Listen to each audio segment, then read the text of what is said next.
So today, on the Dirty Word, we have the Natural right here, and people on their fucking phone. And we have Jon Conner from Dammit Boy. Big Chug. It's about to get dirty. We've already heard that song 100 times, just like that. You said a dirty word. You see that? I'm smart, stunning. You are now tuned in to the Dirty Word. I got to give John a better introduction than that, all right? I thought about it all the way over here. I even wrote it out. If you want to see, I wrote it out on paper, John, just to let you know how highly I think of you. And I gave you a little sample of it a while ago, but it would come in and say something like, the Delaware Destroyer, the Billboard Producer, Mr. Dammit Boy. Folks, you might have heard his production on video games, TV shows such as Shameless, A&E's The Big Smo Show. Where else, John? You done heard him a few other places, right? Duck Dynasty. And Duck Dynasty, all right? This guy has produced almost anything that was a hit in country rap thus far. He did all the Average Joe's early stuff. The man, the myth, the legend, Mr. Jon Conner. Jon Conner. All right. So I think Let's go. Let's get into it. I think Chuck's got a slew of things written down. Where do you want to start, Chuck? Well, see, a lot of people don't know Jon Conner's true story. They kind of know what's happened in the past 4 or 5 years based on the here and now. But actually, John has humble beginnings when this shit first kind of jumped off. You're from Delaware, right, John? Yes, sir. Delaware Destroyer in the flesh. So I'm sure like up there, the hip hop scene was just so far away from country rap, right? You know? Oh, yeah. It's East Coast rap all the way. Yeah. So, so being in that environment and ending up where you are currently right here today, I know that was a transition that was something you had to build towards, you know what I mean? I know it was hard to break away from the roots of that hip hop shit, you know? Well, the thing was, as a producer, I was making beats. I'd be in there looking through sample CDs and what have you. I always would pick up these acoustic guitar instrumental CDs, and I'd end up making beats out of these acoustic guitars. Oh, that's cool. And as a producer, and it wasn't until I was working on a CD back in Delaware with a partner of mine named Steve C, and he was a big fan of Haystack. I had never heard of Haystack at the time, but he was super fan of Haystack and the whole CWB movement, and he put me on to some of their stuff, and he was like, man, if I got Haystack to do a song with you, if I paid for the feature, would you do a song with me? I was like, sure, let's do it. So we got the money together, we took a trip down to Tennessee, and just like any good producer, I had a CD of beats with me, so we did the song that we initially set out to do, and while we were vibing in the studio, popped in the CD, and he heard, I think his quote was, first 5 were undefeated, meaning I guess he really loved the first 5 tracks, and he said, man, you're my new producer. So from that point on, I started getting more into the Southern sound. So let me ask you this, around that time with Stack, is this pre-Def Jam South, or is this? It is.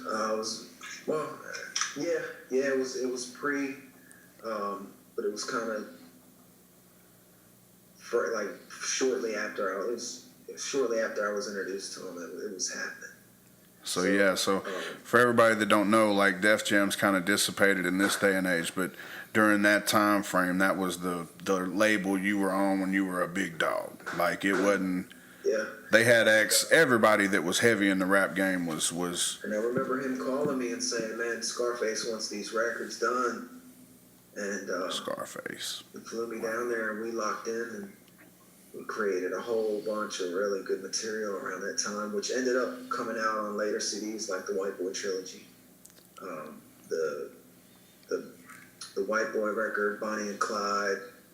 That was probably his biggest hit, huh? It's definitely one of the big ones. I know a lot of people. It's like their wedding song. You know, you see all kinds of people. So like, you know, it's relationship songs. Anytime you tap into that kind of stuff, they're always big songs. But yeah, a lot of that music that we made around that time ended up leaking out on other CDs. You know, after the Def Jam deal kind of fell through. But that was my introduction to the Southern sound. And during that time, I got to, you know, meet Jelly Roll and Charlie P. and just being in the studio with those guys and seeing how they moved to the music and how they bop to the music gave me a better understanding of no doubt. Feel like the different feels. Like East Coast rap, it's all about the head bop. Yeah, but yeah. Now it's more about the bounce. You know what I'm saying? And to see Jelly and Charlie P, how they were like kind of bopping to the music as they were writing, it was like, oh, okay, I get it now. You know what I'm saying? Yeah.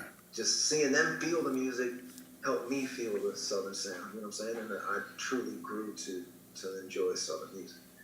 Would that be the... East Coast bias back then. East Coasters just did not like Southern music, you know what I mean? So I was admittedly one of those guys initially, you know, a long time ago.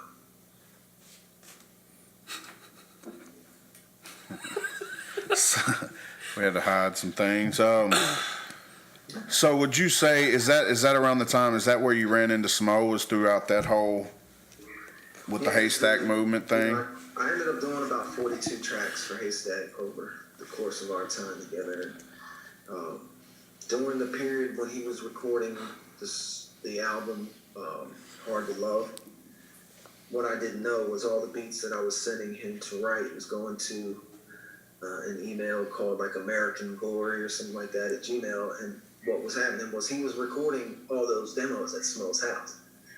So Smo was actually hearing every single beat that I was shopping the stack. So when I had lived down there initially at Street Flavor, I went to the store, and I tell this story a lot. I saw country boy get out of a muddy truck, stereotypical 10-gallon hat, you know, wife beater, muddy jeans, boots, truck jacked up, covered in mud, but he's banging Lil Wayne. Yeah. And it just hit me like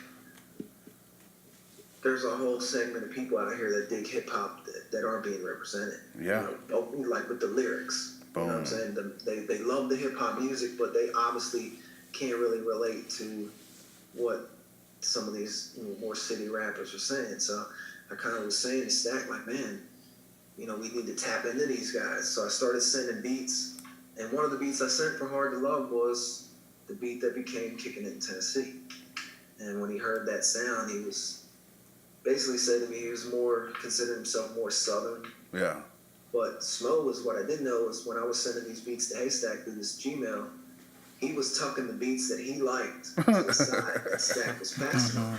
You know what I'm saying? He's a smart artist. So I get a call, this is still back in the MySpace days, I get a call from Smo, or a message from Smo, and he's like, hey man, I recorded this song called Kicking It in Tennessee to one of your beats that didn't make the Hard to Love album.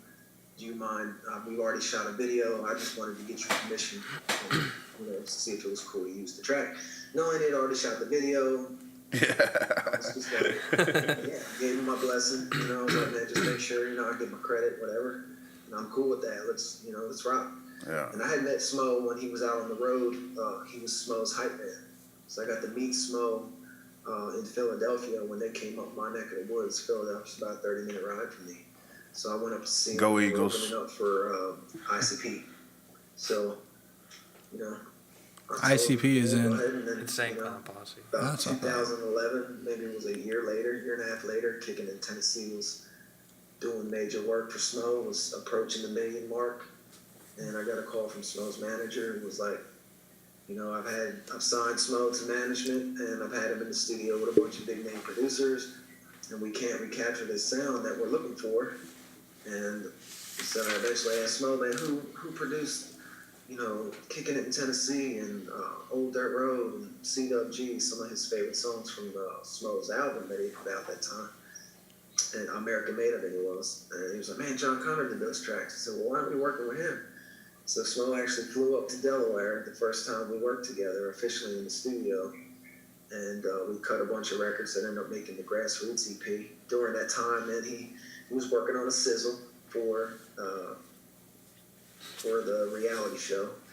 And he shows me the sizzle reel, and he starts telling me about mud bogs and how there's this whole culture of mud bogs, and put me on to this whole scene. And man, at that time I was up there and, you know, still kind of producing and really more or less working as an engineer up there, and, you know, just kicking around and trying to figure things out. And I said, man, I called him up after he left, and I was like, man, I really think we can do some big stuff together. I'd like to, you know, come back down there and imagine what we could do if I was there every day. So we agreed, and I ended up moving to Shelbyville, and I was Smo's producer. Damn. So it just pretty much, I mean, I remember watching from, like, the sidelines when all that shit was kind of taking off. Like, the shows dude was doing were just nuts. Like, he was opening up for country acts and everything. Yeah. So they were doing these arena-style shows, you know, and I just remember looking and seeing this barefooted white boy out there, you know, hopping around, and I was just like, man, I have found my sound. Yeah. Yeah, it's funny you said, because, you know, when I got down with Smo, it was pre-Warner Brothers. It was still an indie thing. Yeah. And Notice the trend here, y'all. He's not with them anymore, isn't he? No, I think He's went independent again. So notice the trend here, Cecil, right? You heard a while ago whenever he said he was working with Haystack, and I said, was that when the Def Jam situation was going on? Mm-hmm. He said that was pre-Def Jam. All right? And then we're talking about him working with Smo here. And then he says that was pre-Warner Brothers.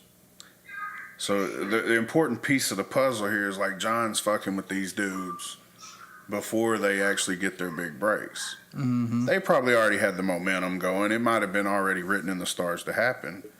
But he's a key component, you know what I mean, in all their success. I think a lot of people don't realize that, because producers and engineers and people behind the scene are more like the offensive line on a football team. You know, they don't get no credit, but without them, you can't make shit happen, you know? Yeah, I don't think enough of them get enough credit nowadays. It's all about the face of the album. Exactly. Like, it's all the bullshit. Or the gimmick or whatever the fuck, you know? Yeah. The bigger the clown, the bigger the circus. Yeah. So, you know, working, Jon, whenever you were working with Warner Brothers and all that, I mean, I know that was a whole nother level of anything you probably ever fathomed as a producer. But do you prefer that kind of work versus getting it in how we get it in over there, just grinding it out in the bottom? Or No, I don't. One thing I learned about working at the major label level was just so much red tape. There's so many ears and so many divisions, and, you know, I sat in on the social media meetings, I sat in on marketing meetings, and, you know, it's just, companies that big, you know what I mean, it's just, and it takes so long for decisions to get made, you know what I'm saying? When we're over there at Dammit Boys, we're in control of the shit, you know? It's like, you're on the Warner Brothers ship, you're on this big yacht, you know, or this big cruise ship that moves slow, you know? And Dammit Boys, we're like a little fighter boat or something, a little speedboat. We can do what we want. It's like the X-Men over there, bro. Isn't it like Warner Brothers? Warner Brothers does this copy-paste stuff, just like all big organizations do, right? They take whatever's working on their main star, and then they kind of do the same thing throughout all their little stars to try to make them bigger. Well, I'm assuming. I realized over there with Snows, and it's no slight to Warner Brothers, because they obviously had the balls and the foresight to sign officially the first country rapper to a major label deal. You know, and so you got to give them props for recognizing the trend and getting in front of it. But what they don't have is the ability, and no one does yet, the ability to promote country rap at the level they can promote country. Yeah. Because country rap is too rap for country, and it's too country for rap. So neither genre at the highest levels will embrace it, play it. There's no radio stations for it. So you get a young country singer, you can put them through the whole Warner Brothers car wash and then dump them out at a radio station. You can't do that with Smo. So they didn't really necessarily know what to do with Smo. So all they kept telling us to do was keep doing what you're doing, whatever you're doing. Yeah. And what we were doing was on the road every weekend, putting out content. Every Wednesday we had that Country Living TV show where we let people in on what we were doing on the road. Yeah, I used to watch that shit. Real shit. So it was just a nonstop grind and hustle, that of getting out, meet with the fans at an organic level, and just consistently putting out content on the internet, pictures and highlights from the shows that we're doing, and that's all you can really do in the country rap genre as of right now, because there's no radio stations, there's no. And I think it's higher level. I think country rap is probably about a year, 2 years, maybe 3 at most, because even country is starting to become pop.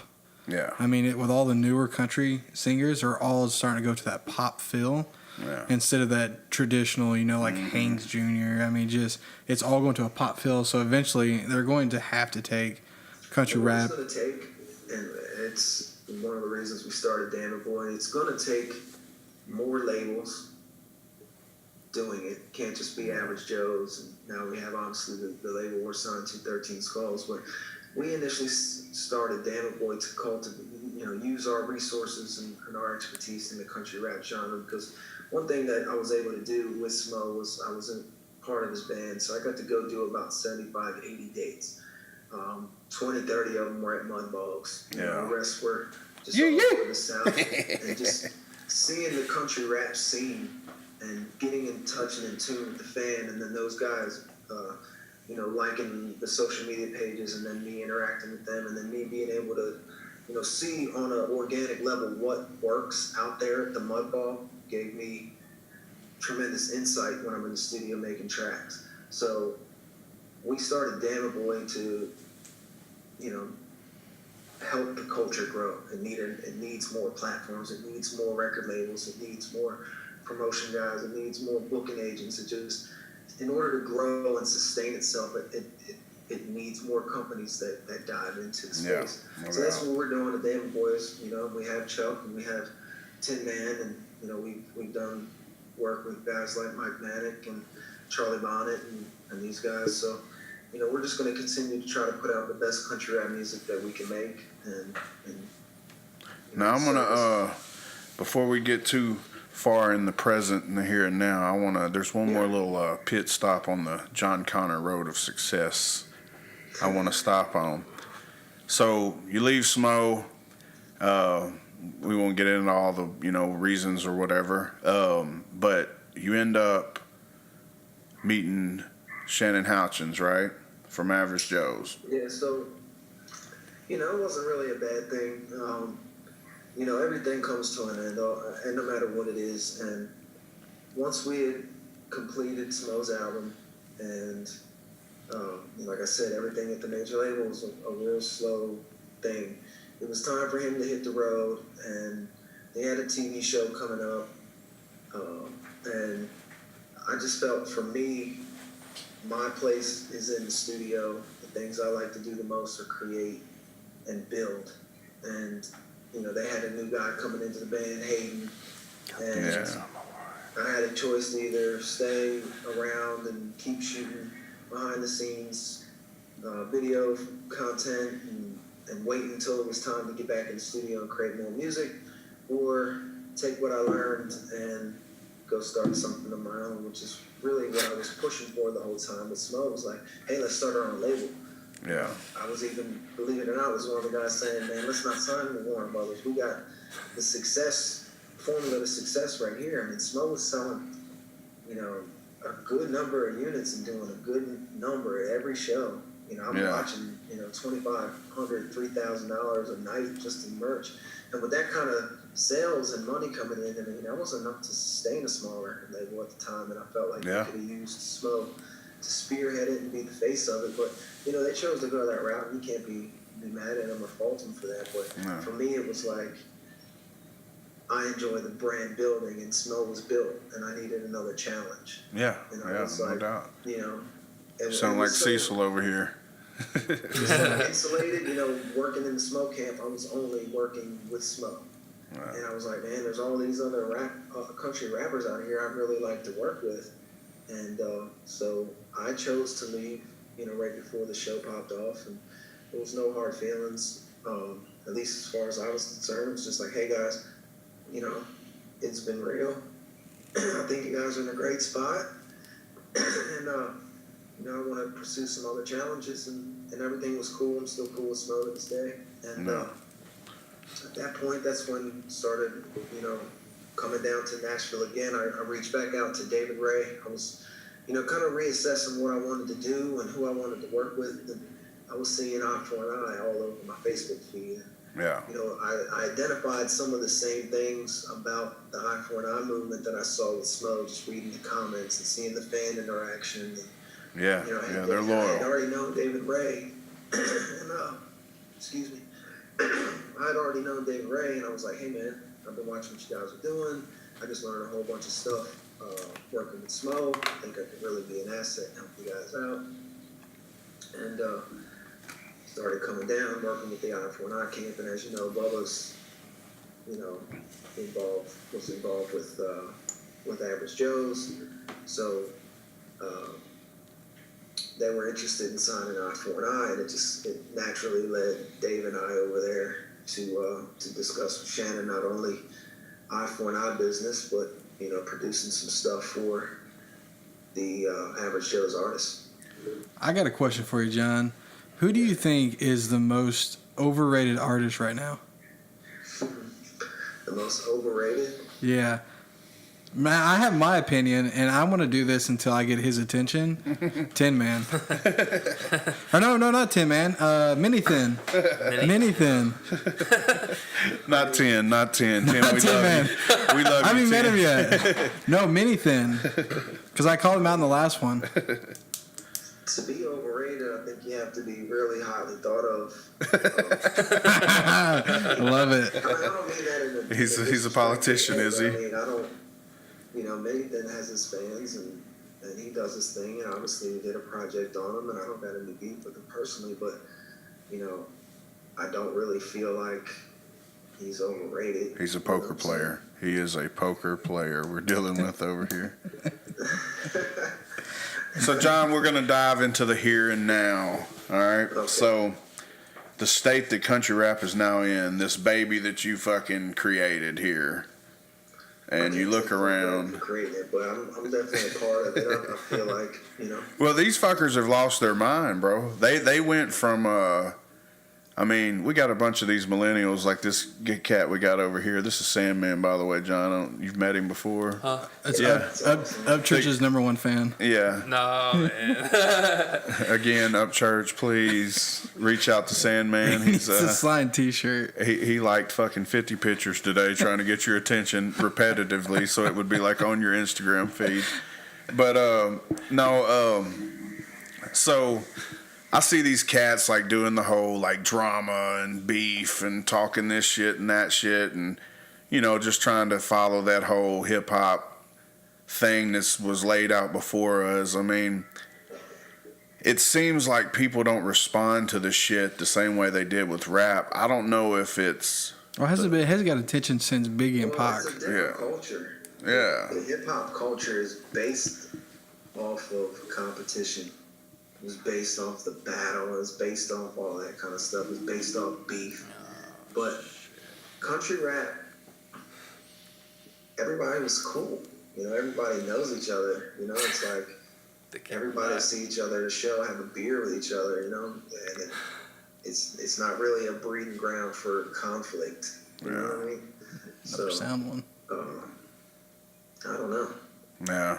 I you know, I seen today, you had Upchurch and Shotgun Shane. Yeah, I seen their little quarrel they were having. I mean, at the end of the day, I look at it like this: there was no one cat that that fucking has got it to another level. Upchurch is definitely the one that's winning, you know. But He's got the biggest fan base. Shotgun Shane though is, I mean, bro, he apparently he's charting. I didn't know that. He's a lot of country rappers are. That's what's really positive about this whole thing, man. Yeah. You know, Demon's charting, the Bandits charting, Lights are charting.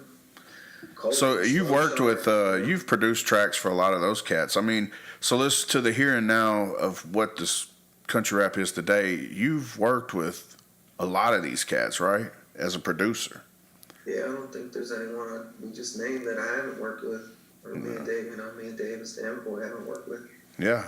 I mean, that's what I was thinking. Most of all the average Joe's people. That whole beef thing just doesn't really resonate in this little thing of ours because everybody's homies. Everybody looks forward to seeing each other out on the road. You know, we all have a beer, some moonshine together, whatever. It's just this, the new guys trying to come in and elbow their way in. You know, create a little. That's the way to do it. Come in like a torpedo, baby. Yeah. You know, you think that music's small, country rap's really small. Yeah. You know what I mean? Yeah. So, Hey, and I think they get kind of caught up in the fact that they think it's a little fucking bigger than it is. It's yeah, definitely. I mean, you can easily run yourself a bad name within a week. Yeah, no doubt. Doing the wrong things, and really, you know, everybody in the genre will have heard of what your antics and what you're doing, and be like, who is this guy? You know, don't take long. It's just too small. Everybody knows each other, at least at the highest levels of it, you know? So, okay, aside from the music stuff, are there any other kind of opportunities that you're looking to explore in this thing called entertainment that maybe you never even talked about it, maybe you ever even thought about it, but is there any kind of little projects you got going on your MacBook at home at night where you're trying to do something a little different? Is there a different thing Jon Conner wants to get into that he ain't told nobody else about? Yeah, I mean, aside from what we do musically and music video wise, I want to direct my own movie. Yeah. It's something I definitely want to at some point do is direct a movie. I can't imagine how big the fucking computer would have to be to direct a fucking movie. Big. Yeah. It's not really as hard as you think, but it's not as easy as you would easy either. Yeah. But, it's all about telling a story, man. That's one thing I've learned about doing the music videos is telling a story in 3-minute form. You know, shooting movies, just telling a story in the long form. No doubt. But the opportunity to create the movie, write the movie, and then score the movie. Yeah. Would be great.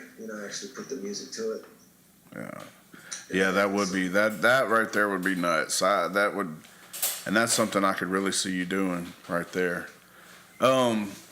So, all right, let's fast forward to today, the here and now. I know you got the eye for an eye thing jumping. Y'all just dropped the No Sleep video. It's doing numbers. Dope ass video. Something that I think everybody's been kind of waiting to see, a new breath of fresh air in the music scene,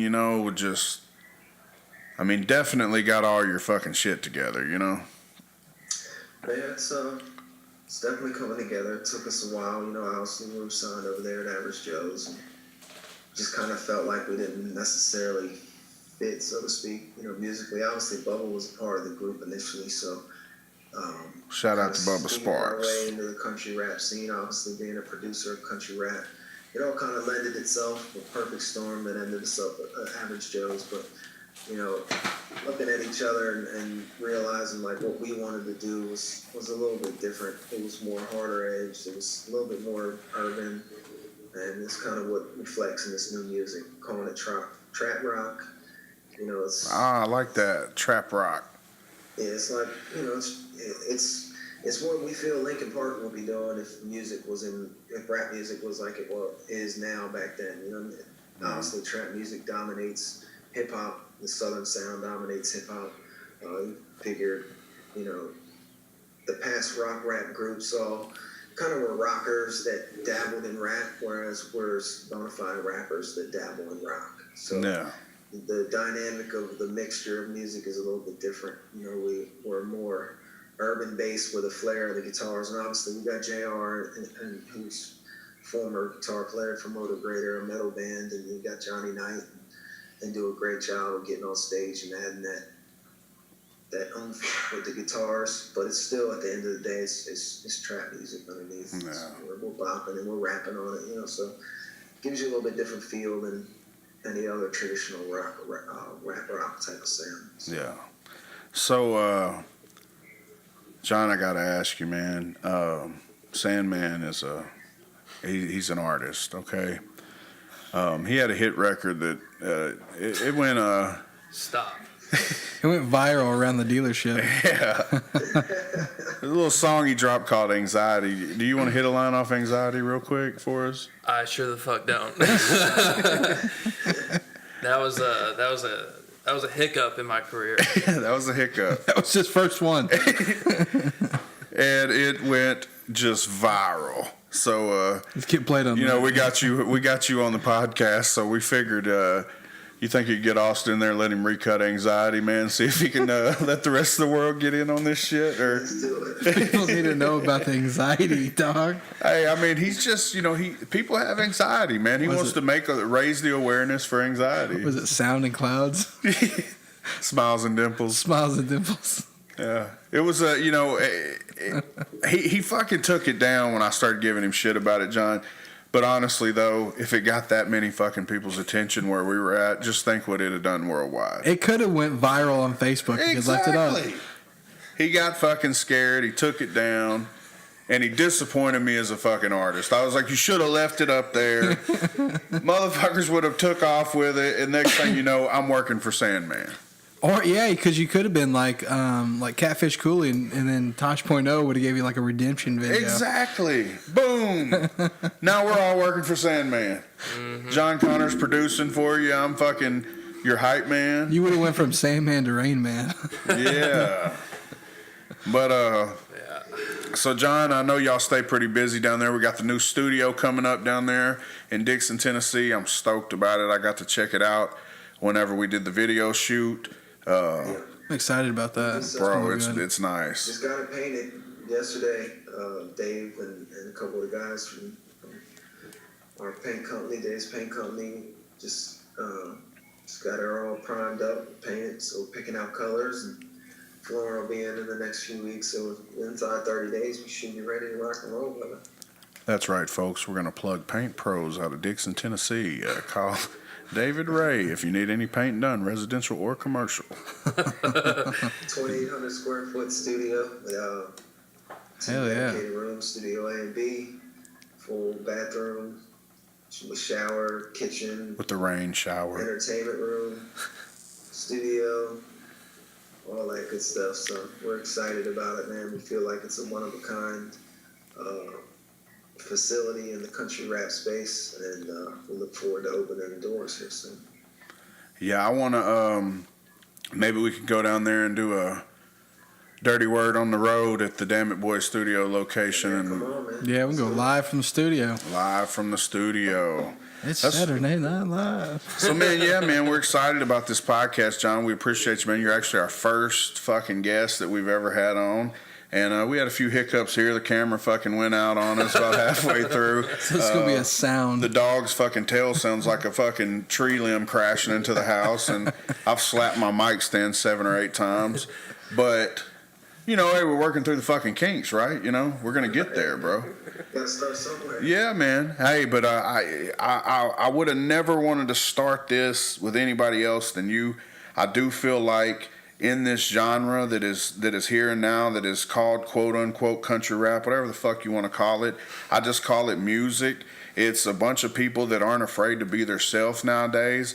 Some people are still doing the poser route, but I think all the posers are kind of getting exposed. People are seeing, man, it's free will. Make music however the fuck you want to. People are going to like it. And on behalf of all those people that are listening, including myself, man, we thank guys like you for staying true to the motherfucking thing and building it, letting it progress and grow, and creating these artists like Big Smo that taught a little chubby white kid like myself down in the country that I could do this shit too, you know? And just to know that you were an intricate part of it, you already know working with you in the studio has been super fucking dope. We got a great chemistry as well, man, and I'm ready to hit people with this new shit as well. But, man, anytime you want to come on, man, we'd love to have you, bro. Absolutely. I'm down, man, whatever. I don't know, Cecil, you got anything for old Johnny boy? Man, no, you kind of covered every single point of it. Yeah. I was excited, man. I'm telling you, bro. Like, I got up out of the bed last night. We were fucking watching TV, me and my old lady, and I was just like, I jumped up on the side, and I was like, I'm going to do my research here. That's where I came up with the Delaware Destroyer. I was hoping I'd throw you off with that line. I read a fucking article from, like, back when you had, like, spiky hair and shit, and and so I did my research. 302. But man, yeah, man, just anytime you want to jump back on, just let me know. You know what it is with me and you. And make sure you look out when Gary drop Chucks. He's playing behind the desk right now, but one of the best country rappers in the game right here about to drop. It's insane. Man, I'm bugging the fuck out of this dude about this video, bro. Like, how do you tell a man you're gonna shoot a video and make shit float in it and like just not fucking communicate with him? I like wave at him on Facebook and shit. I'm on some stalker shit. Like, I'm fucking, you know, I've been like texting him like, oh God, call me back quick. Like, hope making him think it's an emergency and shit. So I can be like, hey, what's up with the video, bro? You know, and he's like, God damn, man, all right. I mean, it takes time to make shit float. You know what I mean? So, I'm sure he, you know, the second video off that record here soon after. Obviously, the Hoss is out now, and album is crazy. We can't wait to let the country rap world hear this new record. I think it's gonna shake the game up a little bit and get everybody on their P's and Q's. Yeah, no doubt, man. Say, man, you sure that you don't want to let him hear just a line out of Anxiety? Just hit it one time for me.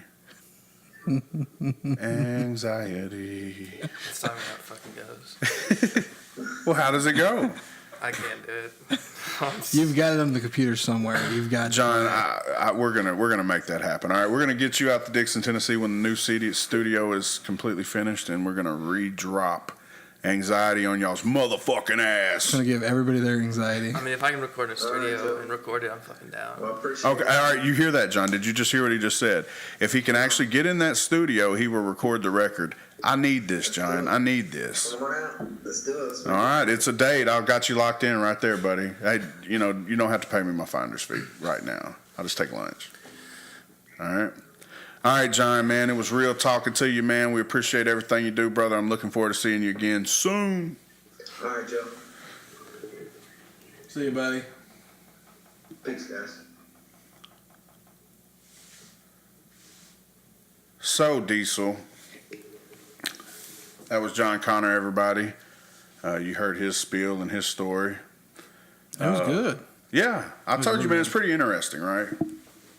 I like it. It's going to be fun getting people's behind the scene because we really don't have that yet. Getting the people behind the scene, people that make the fucking, just like the heart of the music, the people that make everything flow and go together. So it's going to be fun. Next time this one's going to be a fucking sound podcast. It's not going to be videos. We'll have a little video for you guys. What we're going to do, we can just cut clips out of this, especially using his audio and the video. Just put it all pieces together as clips. So, who we have next week? Chris Hosier. I have a Hosier. Yeah. There's a lot of. I'm going to read some shit up because I think there's some drama going down with the Hosier. Yeah. Between him and a bunch of fans. Adam Calhoun. Yeah. Upchurch the Redneck versus Chris Hosier. It's been going down, bro. It's going to be a fun fucking podcast next week. The Midwest Outlaw. Yeah. I mean, I talked to him today. He's definitely says he's sick and fucking tired of all the shit he keeps hearing about him and blah, blah, blah. So he's ready to put it out. I was like, whoa. Hold your tongue, my brother. Hold your tongue. Yeah, man, but I'm going to talk to Justin Time, or who the fuck is Justin Time is his name officially, over the Redneck Rave. If anybody hadn't heard of the Redneck Rave, it's all over the fucking South. It's the redneck party of a year. Austin, you got to be there, man. It's coming up, isn't it? Oh, yeah, bro. They're all over the place. I think Indiana's the next joint.